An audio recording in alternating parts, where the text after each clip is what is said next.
Crow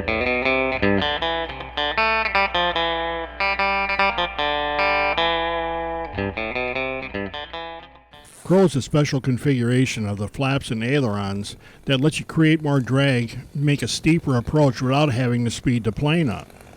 This can be very handy for short runways or runways that have trees or something at the beginning of the runway you have to come down over. Crow uses one simple mix, and when you go to full flaps, raises the ailerons a little bit. And you notice they both go up, and they remain fully functional as ailerons. Raising the ailerons like that is what increases the drag and slows the plane, and you make a steeper, slower approach but still have full control over it. Like anything else, this is going to take some getting used to, so start at higher altitudes until you get comfortable with Crow. We're going to start with a fresh airplane model in the radio, go to the system setup, and then go to the wing type. The ideal wing type is separate aileron servos and separate flap servos, though you can run the flaps on a Y cord. Most larger planes will use 2 elevator servos, but if need be to save channels, you can run those on a Y cord. Then just back out of that menu to save those entries.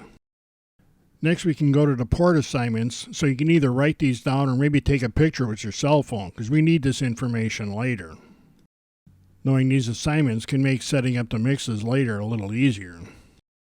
Next, we back out to the main menu and then go to the flaps section. We scroll down to flaps and then select that, and then put the box over the word inhibit and click the button. You can either tell it what switch you want to use or just move that switch and that'll assign it. Then go back to the main menu, scroll down to the mixing section and enter that menu. When you get to the mixing section, scroll down to the first unused mix, which is probably going to be mix 1. And click on that entry. Select normal for the kind of mix. Go back to the top and select the first inhibit. Scroll through that list until you find the flaps, and select that. Move to the other inhibit and click that, and then select either one of the ailerons. We might have to change this later, but just select either one for now. Move the cursor down to the switch, click the on, and then select what 2-position switch you want to use to turn this mix on and off. When you have the switch selected, go back out to the main menu, and that'll save everything. And then we can restart the radio to make sure that all of our selections are set. Next, we need to set up the flaps so we have fully retracted, half flaps, and full flaps. For these settings, you can use the recommendations that came with your airplane. When we get into the flap menu, it's important to remember that 0 is a half flap setting.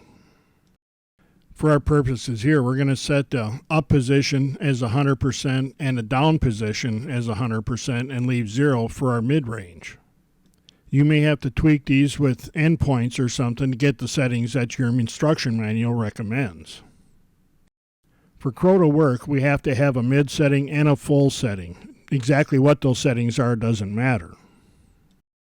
The last setting here will be for position 2, which should be full down flaps. Full up is a positive 100, so full down will be a minus 100. After these settings, you may want to add some down elevator in the half and full flap positions. Every plane is going to be a little different, so I just add a little bit of down elevator to both half and full flaps, and we'll see how it flies and adjust this later. You can also adjust the speed with which the flaps are deployed, or you can just leave it to normal. Now we can go back to the mix and start putting some numbers in there. The mix is where we also make sure that the ailerons are moving in the right direction and together. Remember that what we're looking for is when we go to full flaps, not half flaps, but just full flaps, that both of the ailerons rise up a little bit. You can adjust how much they go up later on while you're flying it. You can see that we've selected the right aileron to mix the flaps to. We may have to change this later depending on if both of the ailerons go up or if one goes up and one goes down. If they don't both go up, then we'll change this RAL to the left aileron. If you chose to put the mix on a switch as we did, you want to make sure that the switch is in the on position.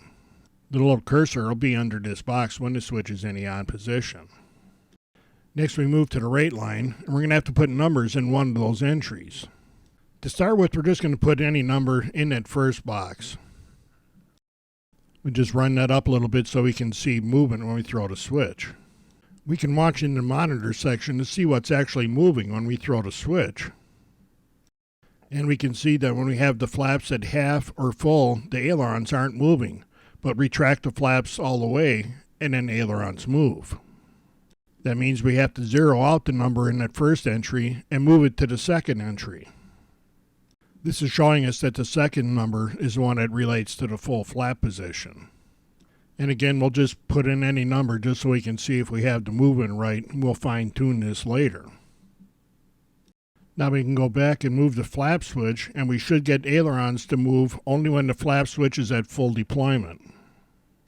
What we're looking for is both of the ailerons to move upwards when we go to full flaps. But at this point, one might go up and the other might go down, and we have to go back to the mix to change that. All we have to do is go back and change that right aileron to left aileron in the first line of the mix.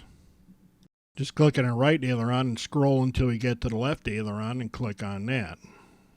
We don't have to change anything else in this mix right now. Now when we move the flap switch to full flaps, both ailerons will rise up. It's possible that when you go to full flaps, both of the ailerons will go down. If that's the case, then we go back to this number and change it from a positive to a negative number. That will reverse the direction of both of the ailerons.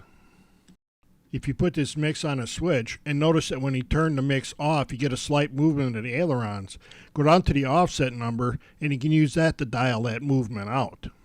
Remember that you might have to use a positive or negative number to get rid of that movement. It's a good idea to start out with just a little bit of crow, say 10 to 12 degrees, and experiment in the air and slowly increase it till you get to the effect that you want. To adjust how much the ailerons move, we go back to the mix and change the figure in the rate line. And when you're done with all the mixing, make sure you go back over your plane and check all of the control movements to make sure that they're all going the right way.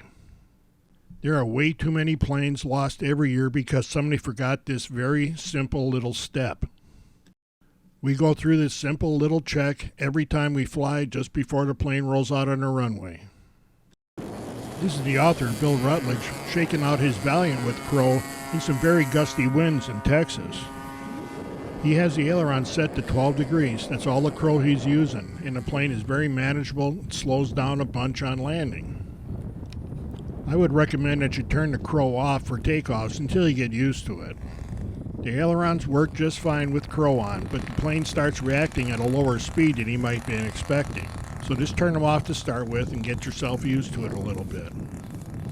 Crow's going to act a little different depending on the airplane, so you want to take your time and adjust it up and down just to see what's a good sweet spot for your plane.